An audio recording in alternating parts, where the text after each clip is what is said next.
soit rendu à notre Père qui nous a rachetés par le sang de son Fils Jésus-Christ. Nous accueillons l'auditoire ce matin, ceux qui sont loin, ceux qui sont près, au nom de notre Seigneur et Sauveur Jésus-Christ. Nous venons d'écouter ce beau cantique qui a été choisi par notre frère Nélan. Nous avons écouté la lecture de la parole de Dieu qui a été faite par notre frère Michael Izan. Je pense que nos cœurs maintenant s'élèvent pour recevoir la parole de Dieu avec joie, avec tendresse, mais avec fermeté aussi. Nous voulons parler encore une fois, comme nous avons entendu dans les textes, le Seigneur lui-même il dit « Je parle selon ce que le Père m'a enseigné ». Nous sommes dans ce monde. La parole de Dieu nous dit que le diable, Satan, se déguise comme un ange de lumière.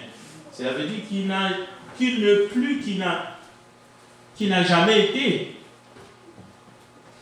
Bien sûr, il a été créé avec beaucoup de gloire. Mais depuis qu'il a choisi sa voie, il se déguise. Parce qu'il veut nous amener avec lui dans la perdition. Alors il se déguise en ange de lumière, comme un ange de lumière. Et il vient souvent, là où les enfants de Dieu se réunissent, là où les enfants de Dieu apprennent à connaître Dieu, à l'aimer et à le servir, à le plaire. Donc, il vient s'aventurer dans la parole. Alors, vous voyez que nous venons de projeter une traduction œcuménique de la Bible. Cela peut porter beaucoup de confusion. Peut-être que vous l'avez chez vous à la maison. Mais est-ce que le contenu, tout le contenu, reflète les enseignements du Père? C'est la question, c'est ce que nous allons voir. La réponse est bien sûr non. C'est pour cela que nous ne devons pas nous attarder, nous contenter d'une certaine liberté, du plaisir qu'il y a dans ce monde, mais nous devons faire des choix. Nous devons faire la volonté, chercher à faire toujours la volonté de Dieu, surtout dans les domaines de la parole. Si nous ne le faisons pas, nous agissons sans discernement et nous finirons par nous perdre comme tous ceux qui choisissent de se perdre. Je vais rappeler quelque chose qui m'a vraiment sensibilisé. Je suis arrivé un dimanche matin dans cette salle. Il n'y avait pas de monde. Nous sommes entrés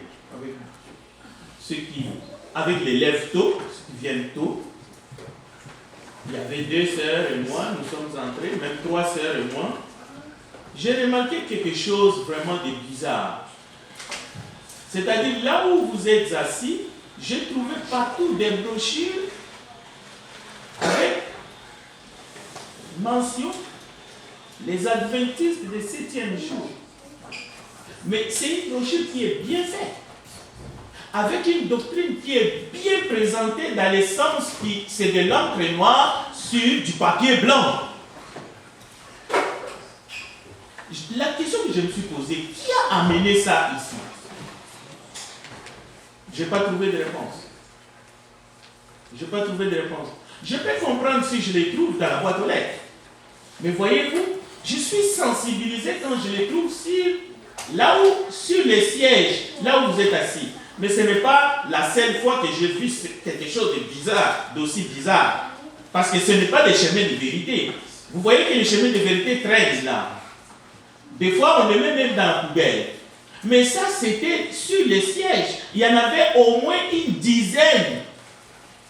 Ça m'est déjà arrivé de trouver aussi de la littérature, les Gédéons, J'ai trouvé des littératures évangéliques, pentecôtistes, bien emballées, des traités, éparpillés partout. Bon, mes questions sont restées sans réponse. Mais savez-vous ce que j'ai compris?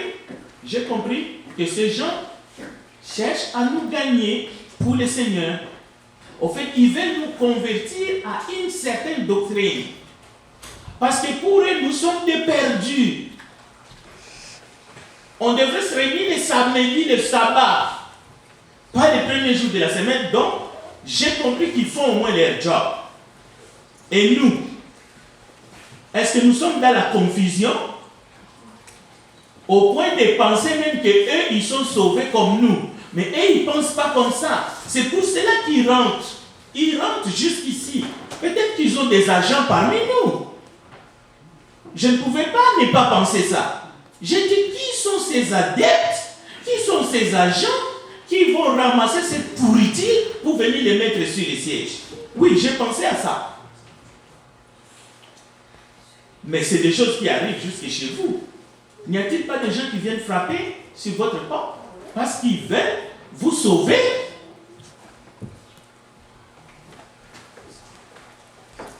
Les textes de ce matin nous montrent un enseignement spectaculaire. Et nous devons être avec les Christ cœur à cœur. Qu'est-ce qui se passe dans Jean chapitre 8? Même à partir de Jean chapitre 7 jusqu'à Jean chapitre 8 à la fin. Je vais vous expliquer ça de manière brève. Vous savez que l'histoire du peuple juif, c'est une histoire formidable d'un peuple que Dieu s'est choisi, que Dieu a élu, que Dieu a sauvé en les sortant d'Égypte dans l'esclavage. Mais Dieu a voulu que ce peuple puisse l'offrir un culte agréable, puisse l'adorer, puisse les servir. Alors, un culte autour de Moïse va s'organiser sur des préceptes selon l'Ancienne Alliance. On connaît ça. Mais il va arriver un moment où le peuple choisi, le peuple élu, va rejeter leur créateur qui les a choisis comme rois. Ils vont dire, nous voulons marcher dans la chair. Nous voulons avoir un roi que nous pouvons toucher comme les autres nations. C'est-à-dire qu'ils rejettent le créateur, ils rejettent celui qu'ils considéraient comme époux.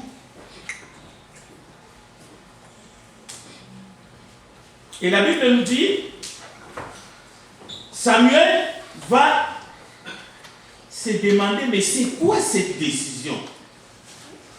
Dieu va dire, Samuel, laisse. C'est moi qu'ils ont rejeté. C'est moi qu'ils ont rejeté. Je veux les accorder. Accorde-leur ce que leur cœur désire. C'est comme ça qu'ils vont avoir un roi en chair et en os, avec des instructions qu'il fallait qu'il se soumette à ce roi qui était Saül, le premier roi. Dieu est rejeté. Bon, on va faire juste une raccourci. Dieu, parce que c'est un Dieu de miséricorde, il va envoyer son propre fils, au temps voulu. Mais Jésus ne vient pas comme roi des Juifs. L'inscription sur la tombe ou sur la tête, sur la croix de Jésus est une inscription fausse. Jésus ne vient pas comme roi des Juifs. On a écrit ça. Jésus vient comme le roi des rois, le seigneur des seigneurs. Cela veut dire le roi de la terre, le roi de toutes les nations. Au fait, il est le roi de son royaume. Mais Jésus vient avec un message nouveau. Jésus vient avec une bonne nouvelle. Jésus vient avec la grâce et la vérité. Mais chose grave, nous venons d'entendre le message. Jésus vient avec un autre langage. Jésus leur parle, mais ils ne comprennent pas. Et vous allez voir que dans l'échange, dans le dialogue, ceux-là qui sont les chefs religieux, ceux-là qui sont les représentants de tout le peuple, c'est-à-dire qui connaissent bien la loi de Moïse, ne comprennent pas le langage de Jésus. Et Jésus va leur dire plusieurs fois, pourquoi ne comprenez-vous pas mon langage?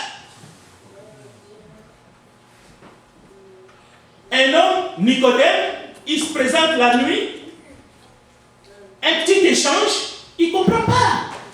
Comment un homme peut-il naître de nouveau? Jésus lui dit, mais comment toi qui es docteur, tu ne comprends pas? Et ça va se répéter. Vous pouvez lire dans Jean chapitre 7, Jean chapitre 8.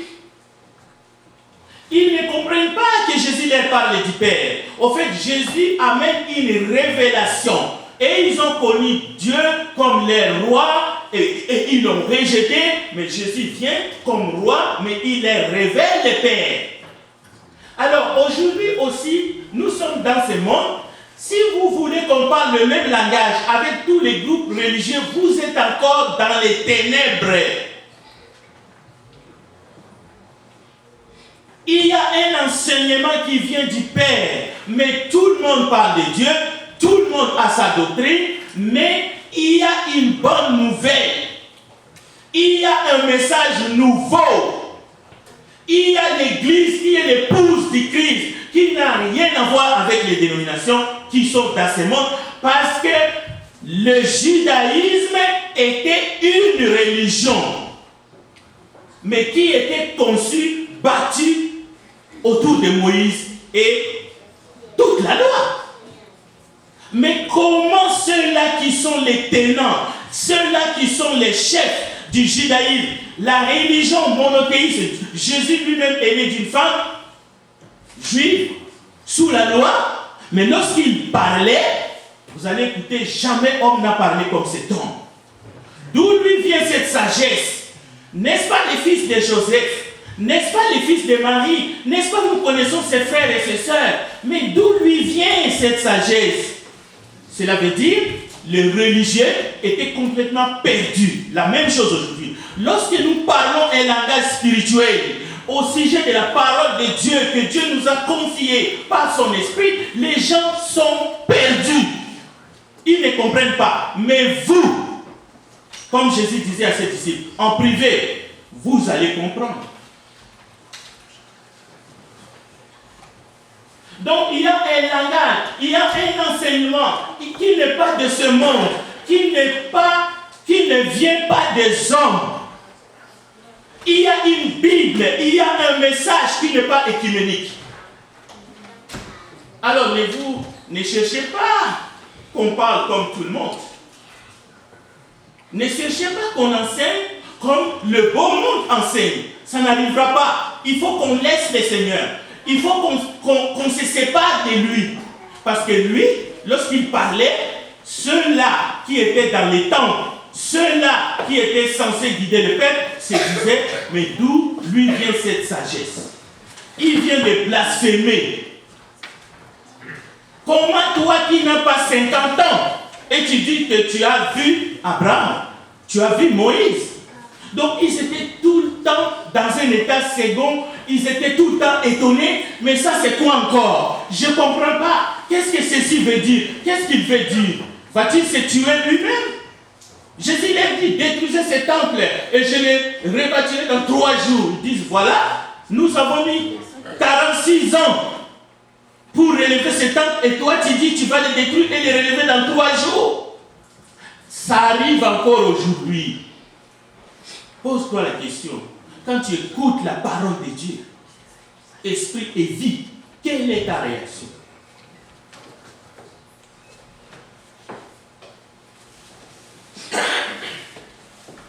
Alors, si vous avez cette Bible écuménique chez vous, sachez-le qu'elle renferme des textes abominables, de choses, des enseignements que Dieu n'a pas enseignés, ni à son Fils qui est venu de lui, ni à travers son esprit. Mais les hommes ont mis ça, écuménique, donc ensemble. Si Dieu nous permet, nous allons voir qu'est-ce que ça veut dire. Alors, à la question, vous allez entendre dans le monde christianisme, vous allez entendre parler écuménisme. Mais ça a un sens, ça a une signification. Mais est-ce que nous devons parler le même langage? Oui, pour plaire au monde.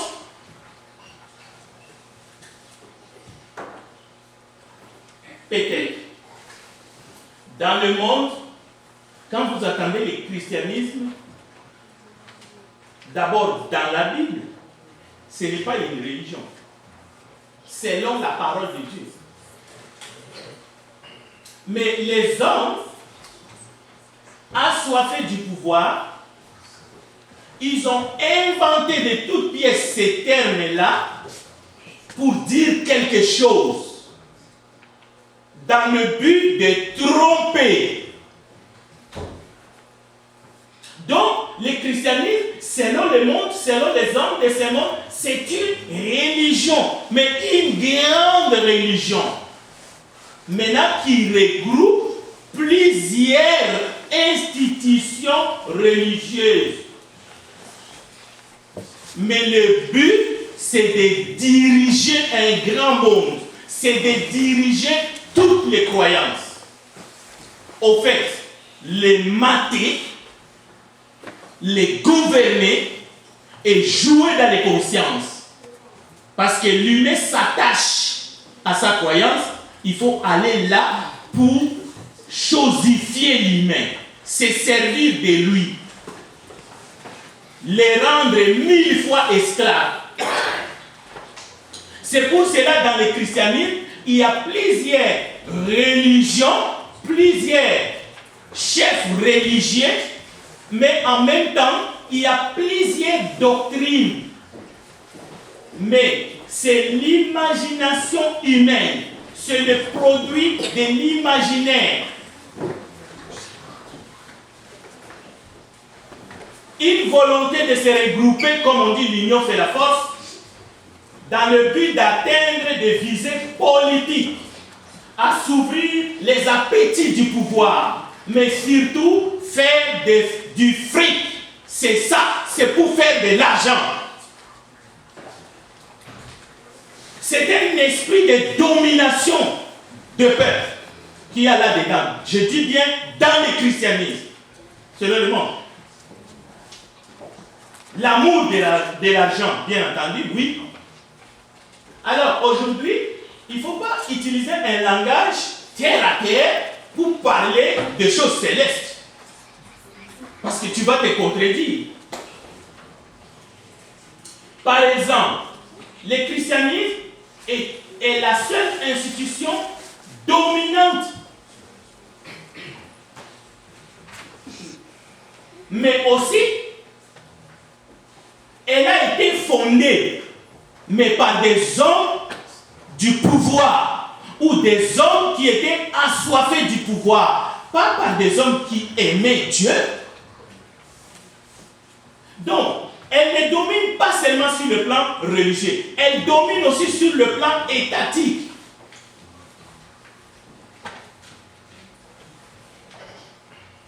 Les sièges du christianisme se trouvent dans l'un des plus États, mais le plus puissant au monde. Si vous ne savez pas, le christianisme a son siège. Et ce n'est pas Jérusalem. Le siège du christianisme, c'est à Rome. Au fait, c'est au Vatican, plus précisément. Du point de vue idéologique, elle prétend avoir des visées universelles. Au début, c'était vouloir ou pas, de la naissance, tu fais partie. C'est-à-dire, le bébé faisait automatiquement. Et ne vous l'airez pas, c'est une institution, c'est une religion qui a à la tête un homme avec des ambitions divines. Au fait, c'est un Père Saint. Au fait, c'est quelqu'un qui est le vicaire du Christ, c'est-à-dire le représentant de Jésus sur la terre. C'est lui qui représente Jésus ici-bas. Donc, c'est ça le vrai christianisme. sur la terre. Ce n'est pas autre chose. Ce n'est pas ce que vous pensez. Ce n'est pas ce qui est dans les livres de toutes les universités du monde. Ce n'est pas ce qui est dans les dictionnaires, ce que vous pensez dans votre tête. Le but de cela, c'est que lorsque vous vous laissez séduire, on vient vous gagner dans votre lieu d'adoration. On vous laisse de la littérature. Alors que vous n'avez pas le courage de traverser la rue pour aller mettre les littératures que nous recevons ici, des chemins de vérité faits par les églises du Christ, dans les bâtiments. Vous avez honte et que vous avez peur, il y a un problème. C'est 2 poids 2 mesures.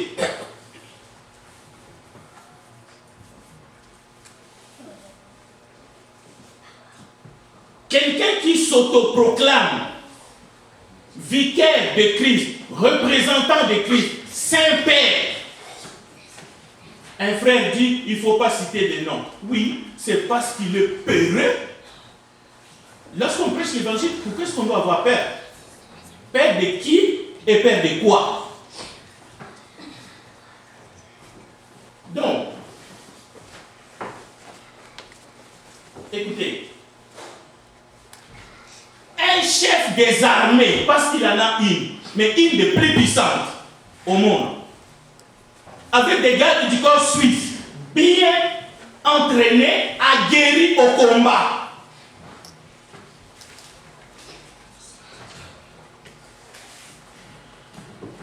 Il est le chef d'État, comme tous les chefs d'État, et même beaucoup de chefs d'État s'inclinent. Quand je dis s'inclinent, se prosternent devant lui.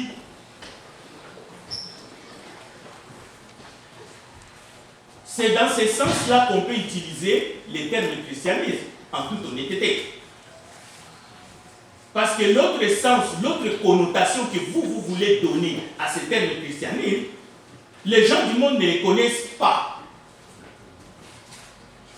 C'est la seule façon qu'eux, ils comprennent le christianisme. Un ensemble de toutes les religions, quelle que soit leur doctrine, mais qui ont décidé de se mettre ensemble simplement parce qu'il y a le son Christ.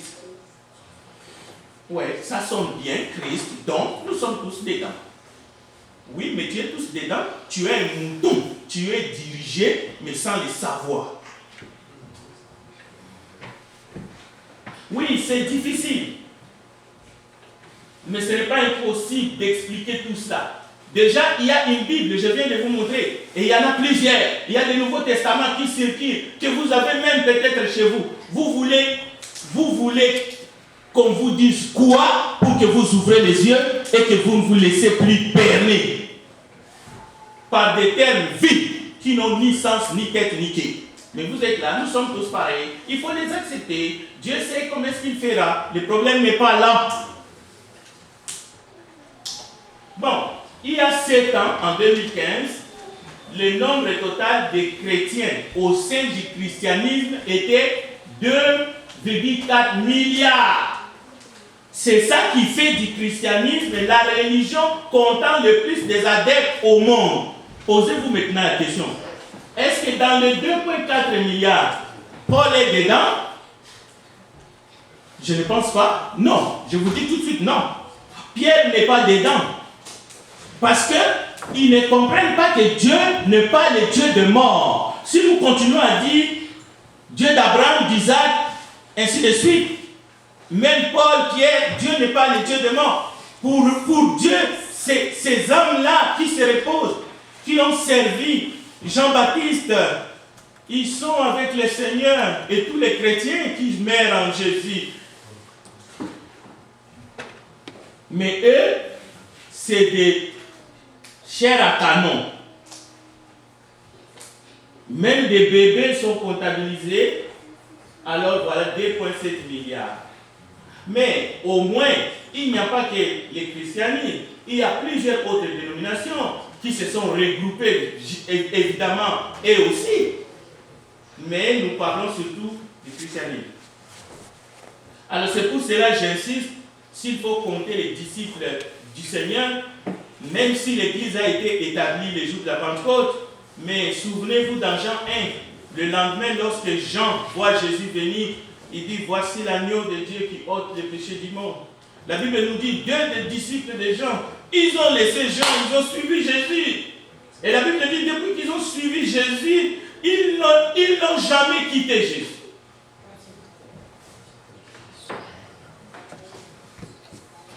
Bon, il y a aussi le christianisme orthodoxe, mais qui fait partie du grand christianisme. C'est l'une des branches principales, mais j'aimerais quand même partager avec vous pour qu'on puisse partager la connaissance. Vous savez très bien que les orthodoxes adorent les icônes. Peut-être vous ne les savez pas, je vous apprends. Ils adorent les icônes. Donc,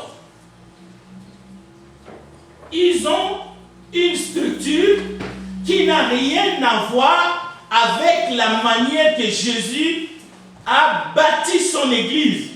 Éphésiens chapitre 4. Mais ils font partie du christianisme, n'est-ce pas? Ils sont là-dedans. Mais vous allez comprendre que le christianisme émane de la domination romaine depuis les premiers siècles. Mais comment est-ce qu'ils ont inventé cette histoire? Ce n'est pas parce qu'ils étaient des amoureux de la parole de Christ. Non, c'était des conquérants. Ils ont dominé. Ils ont occupé un territoire. Les peuples juifs étaient assujettis.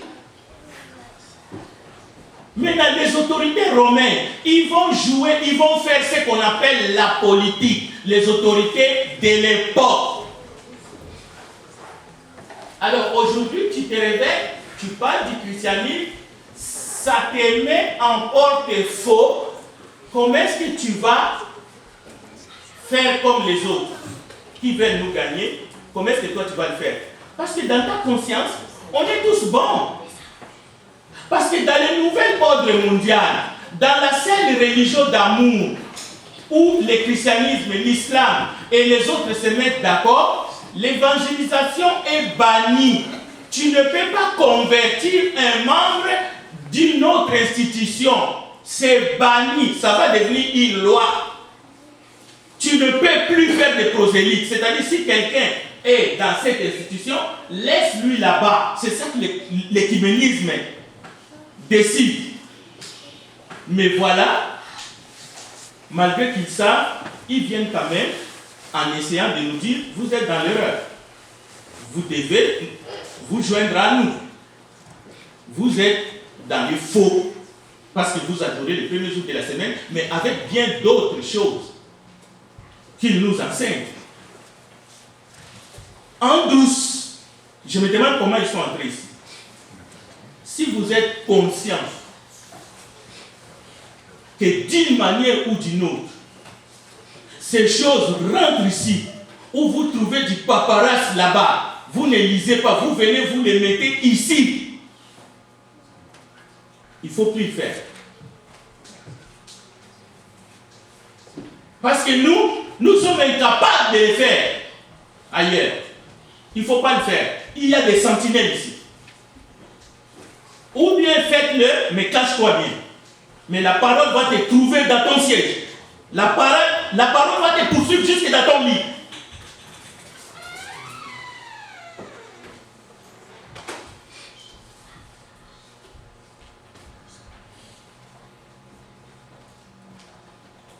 La Bible nous dit dans 2 Corinthiens chapitre 11, verset 14, cela n'est pas étonnant, puisque Satan lui-même se déguise en ange de lumière. Voilà. Ce n'est pas une histoire pour les enfants. Nous devons nous réveiller. Il y a beaucoup de chrétiens dans les églises de Christ qui se demandent même à qui dois-je annoncer la bonne nouvelle? Des chrétiens statiques. Si tu es mélangé dans ta tête, tu crois à l'écuménisme, tu penses que toutes les dénominations sont pareilles, comment est-ce que tu peux avoir le courage de gagner un pentecôtiste qui parle même plus vite que toi, qui connaît les versets bibliques comme ça, qui lit sa Bible? 5 jours par semaine. Voilà. Chaos. Comment est-ce que tu vas te tenir devant un baptiste ou un anabaptiste ou un protestant qui est tous les dimanches à l'église, le vendredi, il est là, le jeudi, il est là en prière, et il est là du matin jusqu'à 3h, jusqu'à 4h. Je me demande même quand est-ce qu'ils travaillent. S'ils ont vraiment du travail. Oui, il y en a qui sont des chefs d'entreprise, c'est normal. D'autres travaillent pour eux, mais ils viennent à l'église.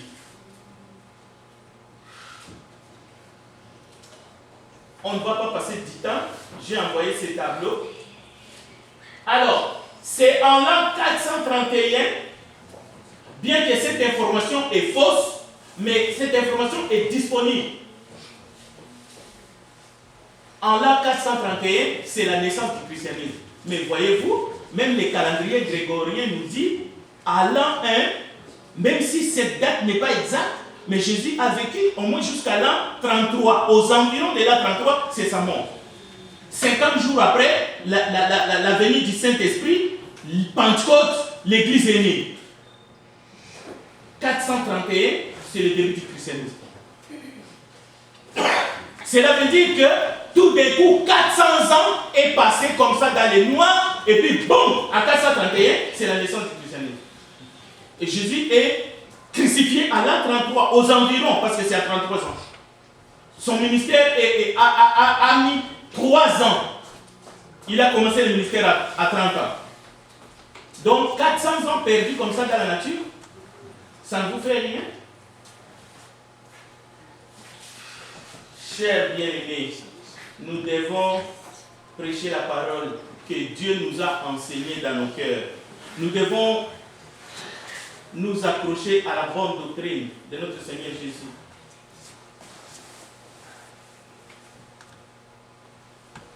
Il y a d'autres religions, mais grandes religions, comme l'islam ou le bouddhisme, ainsi de suite. Vous pouvez sentir que eux, ils sont aguerris pour gagner des âmes. Mais le christianisme, lui, il veut regrouper toutes les institutions dans un tohu-bohu total où les doctrines sont différentes, mais c'est plutôt une question de pouvoir, de l'argent, des richesses et de garder les autres esclaves, même esclaves de leurs propres croyances. Vous devez cacher vos croyances, mais accepter que nous sommes tous ensemble. Alors si vous avez des pensées comme ça ici, sachez que vous n'êtes pas membre de l'Église. Parce que l'Église chère au Seigneur Jésus. Paul est en train de dire à Timothée, oh Timothée, garde les dépôts. Ce n'est pas les dépôts de munitions. Ce n'est pas les dépôts des armes.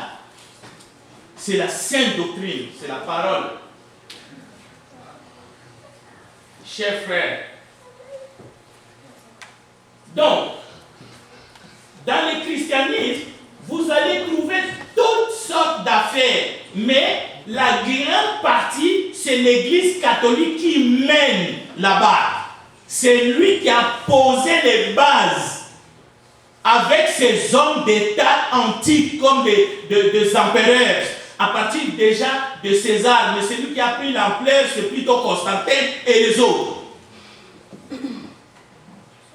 Quelqu'un qui dort, il se réveille, il dit, j'ai fait un rêve, j'ai vu la nuit une croix.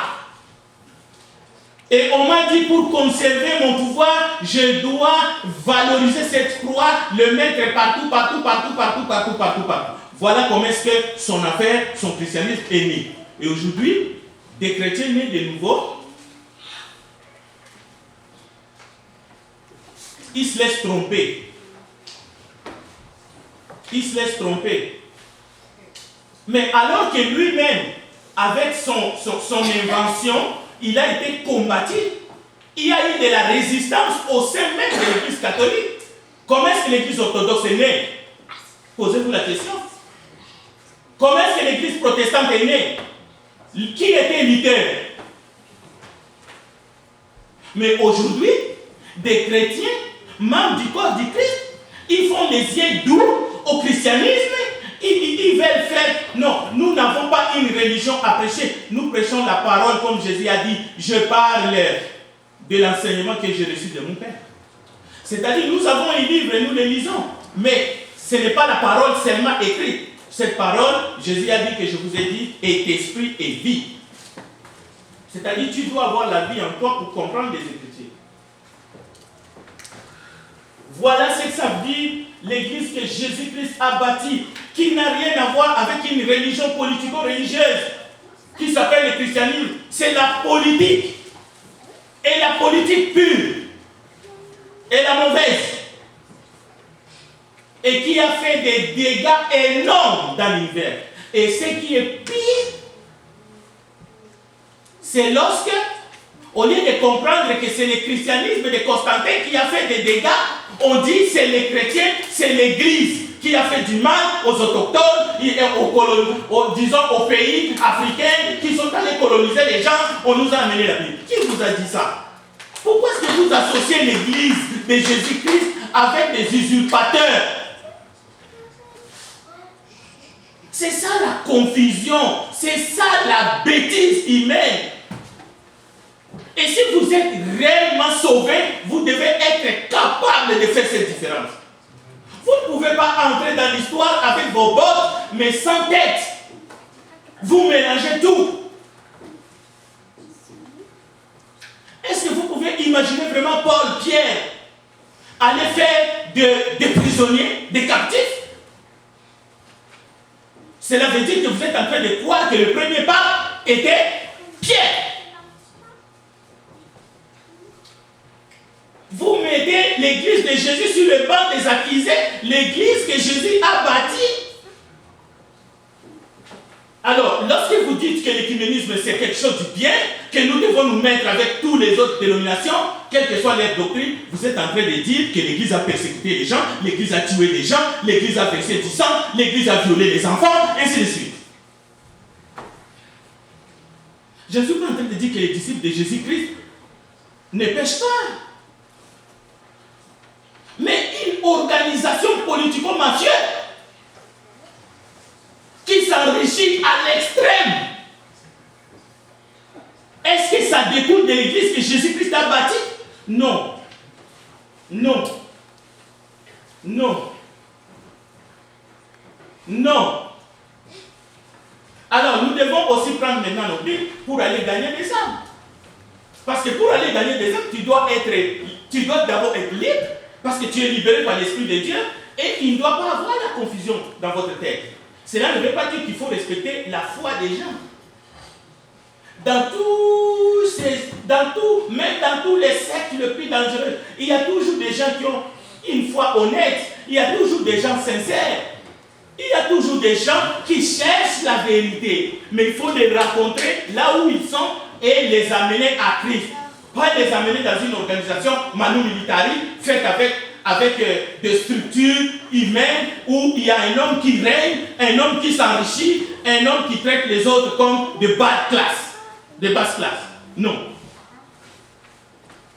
Mais on peut être respectueux, mais tout en prêchant la vérité.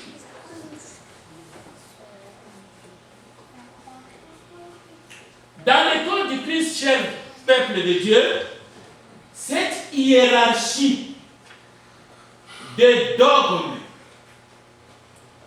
un empereur qui est devenu président d'une religion et même fondateur d'une religion, qu'on a donné un nom à connotation christianisme,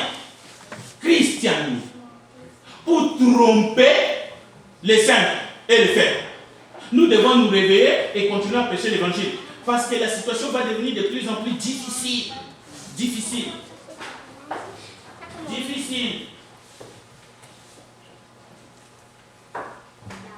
Parce qu'avant de prêcher, tu dois être en mesure de séparer l'ivraie et le bleu. Mais Jésus ne s'est pas trompé en disant allez faire de toutes les nations des disciples. En commençant par Jérusalem. Je vais m'arrêter. C'est à Jérusalem qu'il y avait la religion. Jérusalem était la capitale du judaïsme. Mais il fallait commencer à prêcher l'évangile à Jérusalem. Et il fallait aller en Judée, en Samarie, et partout il y avait des religions. là-bas, dans toutes ces villes. Et nous, aujourd'hui, non, on tombe dans un trou percé, un trou noir. Écoutez, si toi, tu es dans un trou et que la personne que tu veux sauver est aussi dans ces trous, comment est-ce que tu vas sauver l'autre? Vous avez besoin d'un sauveur, vous deux. N'est-ce pas? Si un aveugle conduit un aveugle, écoutez, les deux tomberont dans une fosse. Mais nous voulons donner l'impression que non, vous savez, nous sommes tous pareils, ainsi de suite. Non, ça ce n'est pas l'évangile de Christ. Au moins que ça soit clair. Bien. Si nous avons le temps, nous allons comprendre que l'empereur Constantin n'a jamais été un disciple de Jésus-Christ, de Nazareth. Jamais. C'était un monarque. Point. Il a fait ce qu'il a fait. Il voulait gagner la sympathie même des chrétiens. Mais en réalité, il n'a jamais travaillé pour les intérêts de Christ. Il a travaillé pour ses propres intérêts. Et il y a des Constantins, des milliers de Constantins aujourd'hui. Des hommes et des femmes, prêtresses, qui travaillent pour leur propre bien. Et ça, ce n'est pas l'église de Jésus-Christ. Les enfants de Dieu doivent se mettre debout pour prêcher l'évangile à toute la création. Nous prêchons l'évangile et c'est la parole qui juge. Nous n'allons pas nous laisser distraire.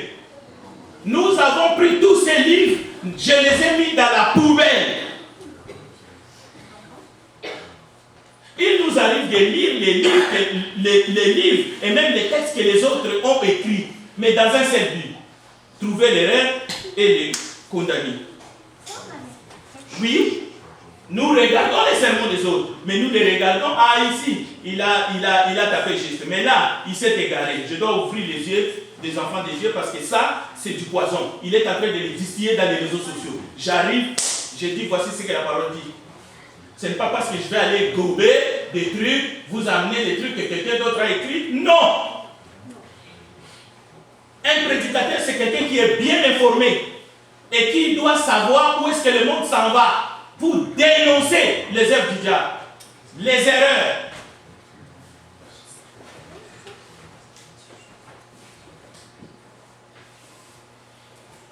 Une religion s'est organisée autour d'un empereur et jusqu'aujourd'hui ça fait tabac. Et il y a des institutions qui ont rejoint, soi-disant, nous sommes dans le communisme, nous sommes maintenant dans le christianisme.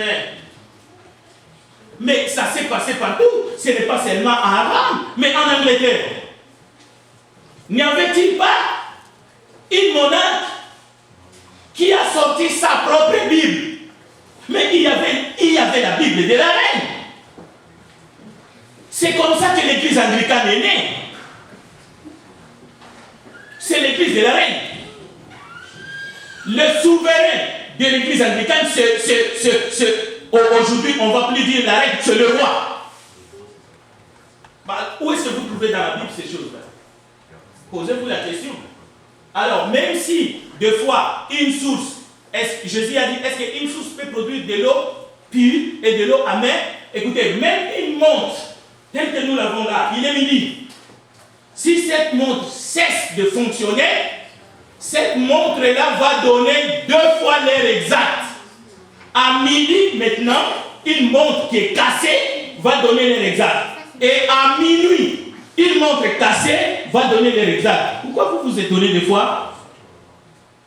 Quelqu'un qui est dans la fausse doctrine, mais il dit quelque chose qui est correct. Une montre cassée donne 2 fois l'heure exacte. Mais c'est une montre cassée.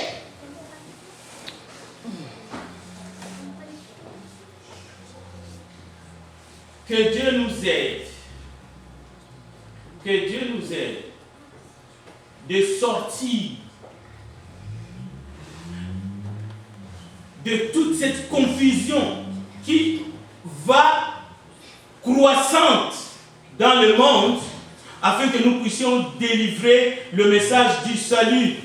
Parce que le monde a besoin, le monde a soif, le monde cherche. Et le Seigneur a dit, on donne à celui qui frappe. On ouvre à celui qui frappe à la porte. Donc, le peuple de Dieu Nous devons apporter l'évangile, la bonne nouvelle à notre entourage sans motif de conscience. Les gens sont religieux, mais ils ne sont pas spirituels. Ils ne sont pas fidèles. Les gens ont besoin de se donner à Jésus. C'est Jésus qui est le chemin, la vérité et la vie. Ce n'est pas une question des institutions, des organismes religieux, de mon église, notre église. Non, ce n'est pas tout ça. Si tu aimes la vérité, tu dois poursuivre la vérité et tu dois demeurer dans la vérité. Celui qui cherche autre chose, celui qui cherche l'approbation des hommes, celui qui cherche la facilité, il va finir par se perdre, il va finir par se pointer. Que Dieu bénisse sa parole. Amen. Nous allons chanter les chants d'appel et nous allons prier. Je laisse la place à notre bien-aimé Léla qui nous dirige dans les chants.